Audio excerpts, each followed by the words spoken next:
तो देखिए एक्सरसाइज 8.2 का जो है क्वेश्चन नंबर पहला का तीसरा सॉल्व बहुत बेसिक कॉन्सेप्ट के साथ हल करेंगे। ठीक है, तो यहाँ पर एक चीज थोड़ा सा लिखे विद्यार्थी सुविचार, मंजिलें बड़ी जिद्दी होती है, हासिल कहाँ नसीब से होती है, वहां तूफान भी हार जाते हैं जहां कश्तियां जिद पर होती है। तो विद्यार्थी इतना अपने लगन धैर्य अंदर रखिए कि आपकी जो मंजिलें बड़ी लग रही है वह कश्तियां जिद पर होके हार जाए। ठीक है, तो चलिए इस क्वेश्चन को बेसिक कॉन्सेप्ट के साथ हल करते हैं। तो सबसे पहले यहाँ एंगल वैल्यू याद रखना है विद्यार्थी, और मैं एंगल वैल्यू इजी ट्रिक के द्वारा बना चुका हूं। ठीक है, उसे एक बार देख लेना। तो cos 45 डिग्री का मान जो होता है 1/√2 होता है। ठीक है, अब यहाँ देखिए sec 30 डिग्री का मान, यदि sec का मान तुम्हें पता नहीं है विद्यार्थी तो कुछ नहीं करना है, sec की वैल्यू हमने बना चुके हैं ट्रिक में कि जितने मान रहेगा, यदि sec 30 डिग्री का मान प्राप्त करना है तो sec की प्राप्त करने के लिए cos का मान उल्टा कर देना है। यानी sec 30 है तो cos 30 डिग्री का मान प्राप्त करके उल्टा कर दीजिए और किसका मान प्राप्त हो जाएगा, sec का। देखिए cos 30 डिग्री का जो मान होता है √3/2 होता है। ठीक है, अब इसे उल्टा कर दीजिए, यानी उल्टा मतलब अंश को हर में और हर को अंश में कर दीजिए। तो यहाँ पर देखिए 2/√3, इसे उल्टा कर देना। ठीक है, तो यहाँ पर 2/√3 प्लस प्लस हो गए। कौशिक 30 डिग्री का मान, अब देखिए कौशिक जिन बच्चों को याद नहीं है मान, तो अब कौशिक को प्राप्त करना है कैसे, तो साइन को उल्टा करके, यानी कौशिक 30 डिग्री है तो हमें बताया आपको कि साइन को उल्टा कर देना है, यानी जितने डिग्री का एंगल का माप रहेगा उतने डिग्री का वैल्यू यहाँ लिख लेना है साइन का। ठीक है, तो साइन 30 डिग्री का मान जो होता है 1/2। अब इसे उल्टा कर दिए, जस्ट यहाँ जैसे उल्टा किया। ठीक है, तो सेक को प्राप्त करने के लिए कॉस की वैल्यू उल्टा कर देना है और कॉसेक को प्राप्त करने के लिए साइन की वैल्यू को उल्टा कर देना है, जितना डिग्री का यहाँ वैल्यू रहेगा वहां शो करना है। ठीक है, तो चलिए इसको उल्टा कर देते हैं, ये ऊपर चल गया और ये नीचे, तो इसका मान नहीं होता है। चलिए यहाँ 2 भर लीजिए। यहां तक क्लियर हो गए विद्यार्थी। चलिए नेक्स्ट बढ़ते हैं। तो यहाँ देखिए 1/√2 हो गए और यहाँ देखिए भिन्न का जोड़ हो गए। ठीक है, तो यहाँ पर फ्रैक्शन वैल्यू ऐड है जो, तो एक संख्या एलसीएम नहीं निकलेगा, क्रॉस मल्टीप्लाई।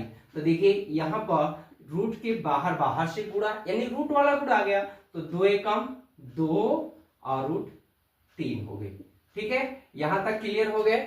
चलिए अब इसके आगे हम लोग बनाते हैं विद्यार्थी, तो कुछ नहीं करना है विद्यार्थी। देखिए 1/√2 हो गई, ये देखिए 1 2 3 बटा गया, यानी जो ये मेन बटा है विद्यार्थी 1/2 बटा, तो ये जो मेन है यहाँ पॉइंट्स क्या छिपा रहती है, भाग। ठीक है, तो यहाँ पर देखिए इजी के लिए आपको भाग भाग बनाते समय पता है कि किस में कर देना है, गुणा में, और फिर ये अंक को क्या करना है, उल्टा कर देना होता है। ये चल गया ऊपर और ये आ गया नीचे। यहां तक क्लियर हो गए। अगर नहीं समझ में आया होगा विद्यार्थी तो यहाँ पर हम थोड़ा सा बता दे रहे हैं। ठीक है, ध्यान में रखना। तो देखिए यहाँ पर 1/√2 है, मेन बटा हो गया, 2 + 2√3 बटा में √3 हो गया। ठीक है, यहां बना रहे हैं, तो 1/√2 हो गया और मेन बटा वैल्यू क्या होता है, भाग।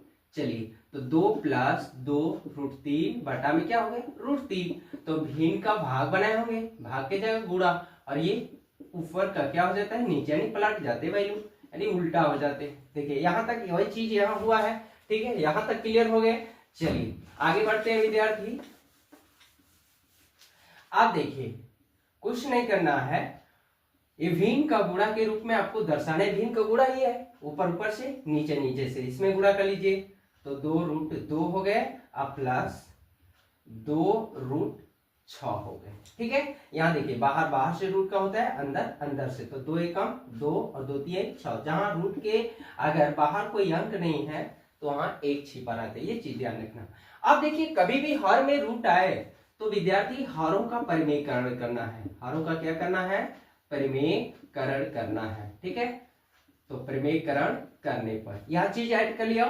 चलिए तो यहाँ पे ये लिख लिए, तो 2√6 हो गई, और यहाँ पर देखिए प्लस है तो हरों का परिमेयकरण आप सीखे होंगे, प्लस की जगह माइनस कर लेना है, और जब माइनस में रहे तो प्लस कर लेना है। ठीक है, चलिए यहां तक क्लियर हो गए। अब ये देखिए यहां थोड़ा इसे हम मिटा लेते हैं। ठीक है, आप देखिए क्या करना है विद्यार्थी, ऊपर ऊपर से गुणा, नीचे नीचे से। तो देखिए बाहर बाहर से, अंदर अंदर से, 2 तिहाई 6, 2 एकम 2। अब देखिए माइनस, बाहर बाहर से 2 एकम 2 और 3 छके 18। यहाँ तक क्लियर हो गए विद्यार्थी। चलिए यहाँ देखिए सेम वैल्यू एक ही है, इसको ए मान लीजिए, इसको बी। ये भी वही चीज है, देखिए ए हो गए और ये वही बी। यहाँ सूत्र से माइनस, ये हम प्रश्न से माइनस हो गए और यहाँ भी प्रश्न से प्लस। यानी a plus B into A minus B का सूत्र होता है विद्यार्थी A square minus B square. यानी 2√2 का पावर 2 हो गई और सूत्र से माइनस b की वैल्यू देखिए 2√6 पावर 2। यहां तक क्लियर कर लिए विद्यार्थी। चलिए अब क्या करना है विद्यार्थी, कुछ नहीं करना है। देखिए अब हमें 18 की वैल्यू को कट करने हैं, तोड़ना है। देखिए 6 का तो जोड़ा नहीं बनेगा, पेयर 18 का बनेगा, 2 9 18 और 3 का 9। देखिए ये बन गया। तो जो पेयर बनता है उसको रूट के कहाँ लिखते हैं, बाहर। ठीक है, तो देखिए 2√6 हो गया और माइनस 2 इंटू 3 और √2 हो गया। इस तरह ये होंगे। ठीक है, चलिए यहाँ पर 2√2 का वर्ग समझिए विद्यार्थी, यानी इसे कवर लिखना है 2 बार, यानी 2 दूना 4, इंटू रहता है बीच में, इंटू छिपा रहता है, 2 दूना 4, 4 का वर्गमूल 2, 4 दूना 8। चलिए उसी तरह यहाँ देखिए 2√6 का वर्ग है, तो इसे कवर सेम लिखेंगे 2 बार। देखिए बाहर बाहर से, अंदर अंदर से, तो बीच में गुणा छिपा रहता है, 36 का वर्गमूल 6, 6 चौका 24। यहाँ तक क्लियर हो गए विद्यार्थी। अब देखिए सब में 2 2 मिल रहा है, तो 2 का क्या ले लीजिए, कॉमन। तो देखिए √6 हो गई और ये 3 रूट क्या हो गई, 2। अब बटा में देखिए इसको घटाइए, तो ये हो गया 6 16 माइनस 16 हो गए। ठीक है, तो यहाँ कटा लीजिए विद्यार्थी, 2 8 16। अब हो गया 6 रूट, यानी रूट में 6 माइनस 3√2 बटा में -8। तो देखिए कोई भी क्वेश्चन में अगर माइनस आता है विद्यार्थी, तो आपको माइनस का कॉमन लेना है। ठीक है, तो चलिए इधर हम थोड़ा सा करके बना लेते हैं मिटाकर। ठीक है, चलिए तो यहां तक कर लिए विद्यार्थी। नेक्स्ट इधर देखिए जगह की थोड़ा अभाव है, तो यहां पर माइनस का कॉमन ले लीजिए।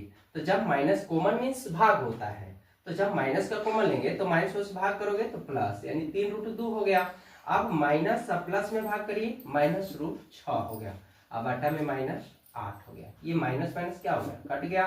तो 3√2 -√6 बटा में 8। ये देखिए इजी कॉन्सेप्ट के साथ हमने हल कर दिया।